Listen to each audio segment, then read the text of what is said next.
heavy metal, hip hop, and pop. Their 1975 debut album, Dreamboat Annie, powered by the explosive hit singles Magic Man and Crazy on You, immediately smashed any preconceptions about how hard women could rock and established the sisters' band as a top touring act. With Anne on lead vocals and Nancy on guitar, Heart created a thrilling body of work that was deeply innovative, mixing hard rock riffs with folk-tinged flourishes. Their signature hit, Barracuda, arrived on 1977's massively successful Little Queen album and perfectly showcased the sisters' deceptively sophisticated songwriting and Anne's scorching, score-settling vocals.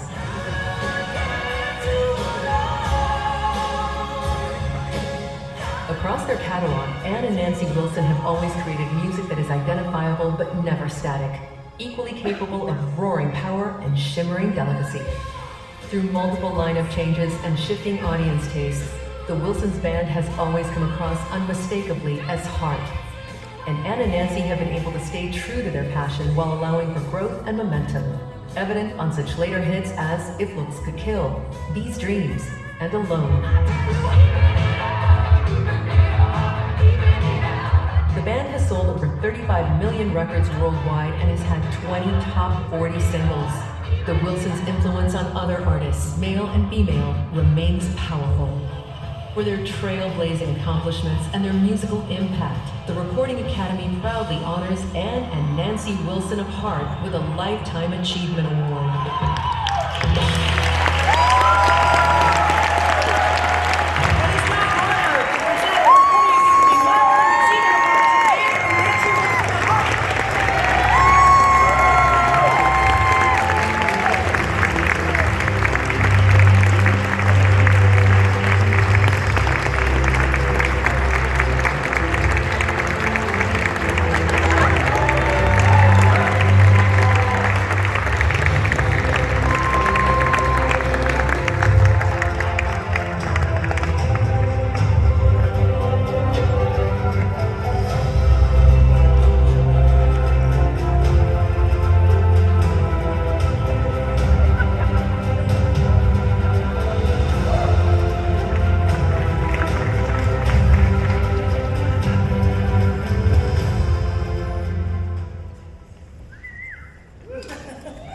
So hello. I guess I'm just here, just me tonight, but I'm representing me and my sister Anne, who I love so dearly, and I did all this stuff with her the whole time. So I'm here to steer the ship, and I will take the wheel now. As kids, we had a few acoustic all-girl bands. One of them was called Rapunzel. I love people's first band names. There's, stuff like Masked Hamster, stuff like that. But we had, Rapunzel, because it was all about hair in those days. It was like, down to here, down to there, everywhere. It stops by itself, And just wait till the 80s, after that. So you just saw the 80s there. So I'm glad that we lived to tell about that. In 1974, I followed my calling, which pulled me out of my college dorm room to capture this dream I had with my sister since we were little kids. And the dream was to be the Beatles. Not to be married to them or the girlfriend of one of the Beatles. It was to be the Beatles. Just be them. So we kind of just sort of did that without any sort of gender-specific thing in our minds. We just went ahead and did it. But Heart's long legacy started out with an amazing team of guys in the early 70s who had a vision and a big drive to make some big magic happen. So thank you, Maestro Howard Leese, Mike DeRozier, Steve Fossen, and Mike and Roger Fisher. Woo. And thank you, Ann fucking Wilson. You know, what an honor to stand next to this powerhouse force of nature, you know, fucking Ann fucking Wilson. On all of those big stages, those big, you know, stormy summer stages, all those years, and just rock our butts off together.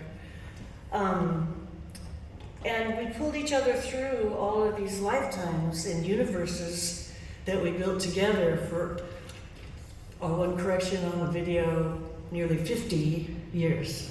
Not 60, not yet. Just got a correction there. From every stage in some far-flung field of mud with a generator to the Royal Albert Hall with a full symphony orchestra, we were there together.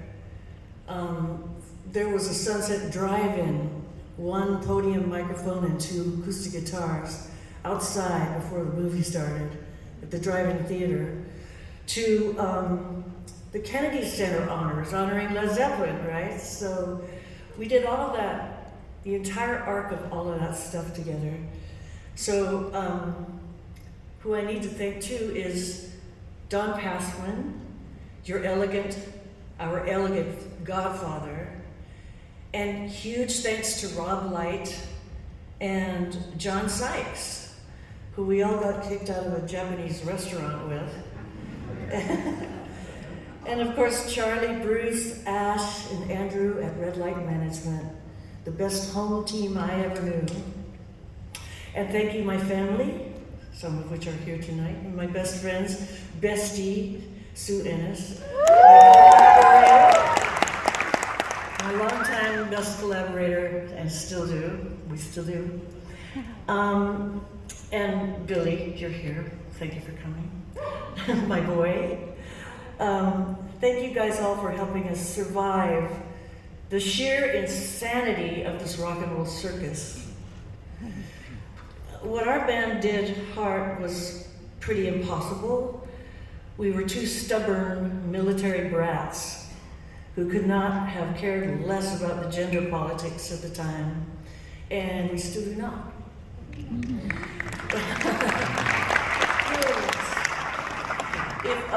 We were 2 badasses ready for battle on the big summer stages. No quarter was given and no prisoners taken. But the biggest of all thanks goes to our super loyal fans that have stuck with us through thick and thin and sweet and sour all of these almost 50 years. Without you, there would be no Heart, and because of you, Heart is still relevant. And as gender breakers, we will continue to be relevant. And you were always the reason, you fans, we were so blessed to chase and catch the muse with our butterfly nets, and play the music and write the songs, and have a million thrills out on those stages. Music still saves my life every day. I love that there are 2 bands here from Seattle tonight, you guys, us guys. And we're proud to say Seattle bands were never built for compromise, right? Our style and Nirvana's style were made to rage against the machine, and use our passion and our creativity as a powerful weapon against the status quo. We followed our muse through the decades. We blazed a few trails and broke a few glass ceilings along the way for both men and women. And Recording Academy, thank you. So very, very, very, thank you so very, very, very much for this. It's gonna look super sweet on my grandma's piano in my home studio.